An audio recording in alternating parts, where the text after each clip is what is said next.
Okay, I'm going to go ahead and read our next chapter called The Banana Room. Hope you're not in trouble.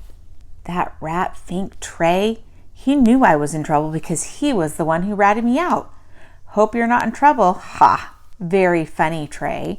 I was right where he wanted me to be, walking the long march of death with Jeffrey Gonzalez to the principal's office. I sucked on my braids. The more I thought about it, the madder I got at Trey. So what if I had a bunch of banned books in my locker? I'm not breaking any rules, Trey. That's what I should have said to him. Just because your mom took them out of our library doesn't mean I have to take them out of my locker. I didn't do anything wrong, Jeffrey said. I jumped a little, surprised to hear him say what I was thinking. He clearly thought he was in big trouble too. What he'd been called to the office for? I had no idea. Jeffrey was a small, round, Hispanic boy with short, spiky hair and Harry Potter glasses. He was quiet like me, but he was quiet because his brain was always somewhere else. The only time you could ever really get him talking was when you asked him about the science fiction movies he liked. In second grade, Lena Harvey had called him Space Cadet, and the nickname stuck. I can't have done anything wrong, Jeffrey said. At least, I don't think so. Did you do anything? I guess not everyone had heard about the banned books locker library. If he had, he would have known exactly why I was being called to the office. We turned the corner of the fourth grade hall. The office was shut a few steps away. As soon as I saw it, all my anger was gone. Rebecca's words came back to me, definitely suspended. I didn't want to get suspended. I couldn't get suspended. No kid had gotten suspended in the whole time I'd been at Shelbourne Elementary. Getting suspended was something that happened to only the really bad kids, the serious troublemakers, kids who were going to grow up to become people who chained dogs up in their front yard and threw trash out their car window. Jeffrey and I went into the office. The secretary, Mrs. Perry, told Jeffrey that Principal Banana would see him first and told me to sit and wait. Jeffrey swallowed, gave me a wish me luck glance, and went into the principal's office. The door closed behind him.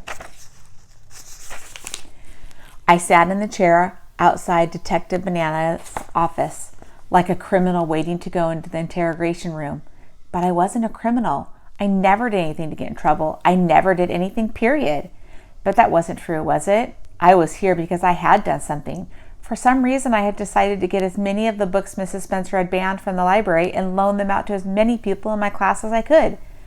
Why had I done that? Why did I care? What did it matter if Mrs. Spencer banned those books? My parents would buy me whatever books I really wanted to read. I sucked on my braids and wondered what had gotten into me. This is why I kept quiet and never did anything. People who said and did whatever they were thinking got into trouble. Principal Banana's door opened and she led Jeffrey out. He looked stunned, like someone had told him there wasn't really such things as aliens. I'm sure your grandmother was a terrific person, Jeffrey, Mrs. Banana said. I know you'll miss her very much. Go ahead and collect your things and you can wait here until your parents come. Jeffrey nodded just barely and left the office without even looking at me. Miss Ollinger, Principal Banana said, gesturing for me to join her in her office. Any doubt I might have had about why I was called to the office was officially gone. No adult had ever called you by your last name unless you were in deep, deep trouble. I stepped through into Principal Banana's office. I'd never been in here before. It was a square little room with white cinder block walls and no windows. I thought there might be one of those big mirrors they have in the interrogation rooms where people are on the other side and they can see through.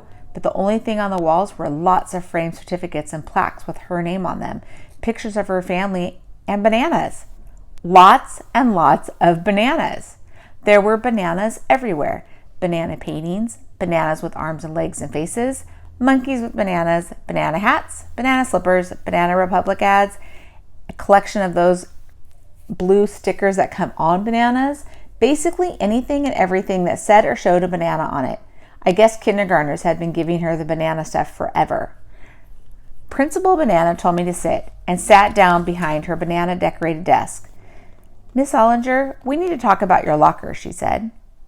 I'm sorry. I'm so sorry. I didn't mean to do anything bad. I hated it so much that Mrs. Spencer took away my favorite book. At first, all I was going to do was just read all the books she banned, But then I started collecting them, and other people wanted to read them. It wasn't anybody's fault but mine. I swear, I'll take them home and never, ever, ever bring another one to school again. Just don't suspend me. That's what I wanted to say, but I was so scared, all I said was, my locker? Principal Banana leaned forward. Yes, specifically the piece of paper you have taped to the outside of your locker. I blinked. The piece of paper? The one that says banned books at Shelburne Elementary. The list of banned books I put on my locker. Why was she talking about that? The books inside were the big deal. I felt a little hiccup of hope. Was the list all this was about? Or did Mrs. Banana know why I put that list on my locker?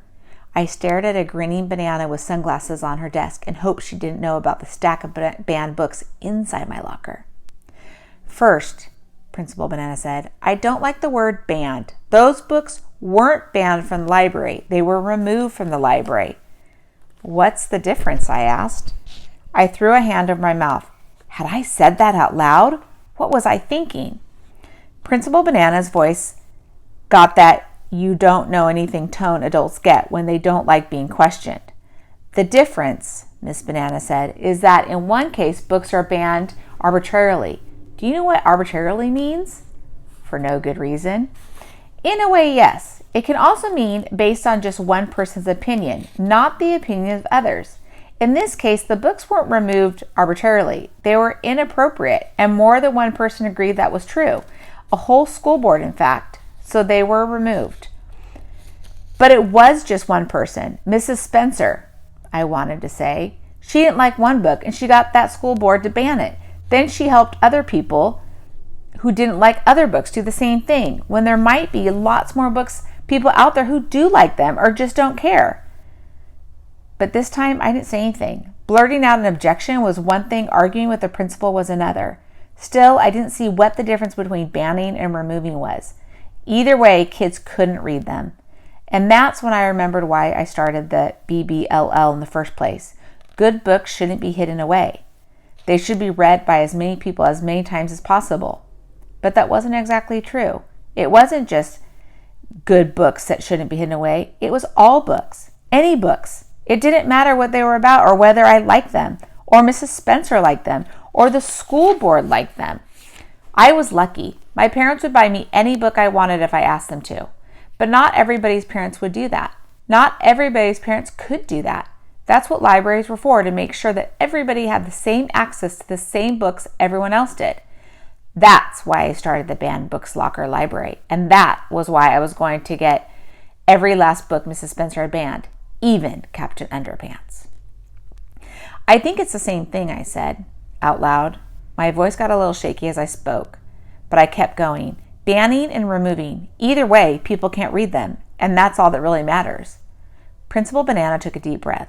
Regardless, she said, the school board is the ultimate authority here, and they've made their decision and the books have been removed. There's no reason to go advertising it. If there's nothing wrong with it, why do you care if anybody finds out? I wanted to ask her. I didn't say it though. I'd said enough already. But as I thought it, I realized I could be asking myself the same question. If there was nothing wrong with the BBLL, why was I keeping it a secret? I blushed, feeling guilty about the BBLL all over again. So, Principal Banana said, you'll take it down by the end of this period. It wasn't a question. All right, guys, I'll go ahead and read another chapter tomorrow. And it's getting good. Kind of want to hear what else goes on. Okay, I hope you guys have a wonderful day.